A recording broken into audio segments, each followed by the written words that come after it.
നിന്റെ മൗനവും മൊഴിയിഴ തുന്നിയേകവേ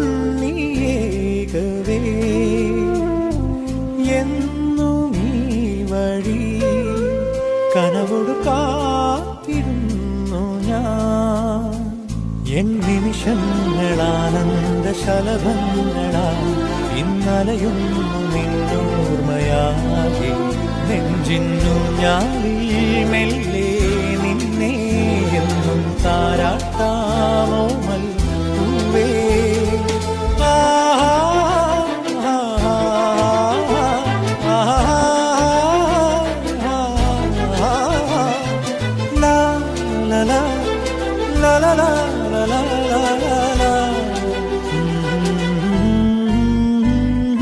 ഹേമന്തമെൻ കൈക്കും